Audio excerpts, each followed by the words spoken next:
عید کی خوشی ہم کیوں مناتے ہیں، پہلے میں یہ تھوڑا سا واضح کر دوں کہ رمضان کا مہینہ اللہ نے پورا ایک ہمارے لیے خوشی کا مہینہ بنایا ہے، جس میں اللہ کی جنت کے دروازے کھول دیے جاتے ہیں، جہنم کے بند کر دیے جاتے ہیں، شیطان قید کر دیے جاتے ہیں، جنت کو روزانہ سجایا جاتا ہے، اللہ کا عرش پہلے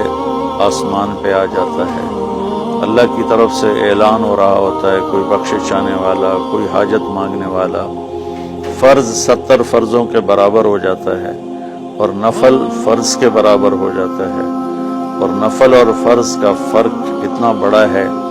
کہ قیامت تک 2 رکعت نفل پڑھتا رہے تو فرض رکعت کے ایک سجدے کے برابر نہیں، اور اس میں جو مر جاتے ہیں اہل ایمان ان کا حساب نہیں ہوتا، ان کو قبر میں منکر نکیر نہیں آتے، اللہ تعالیٰ ان کو معاف فرما دیتا ہے۔ اس طرح 29 دن رات یہ سلسلہ چلتا ہے،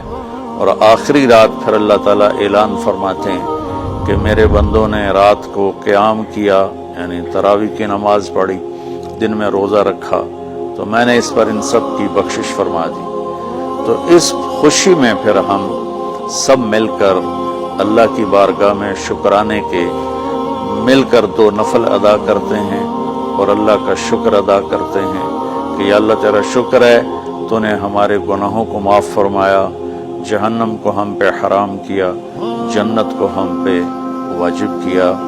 اصل تو عید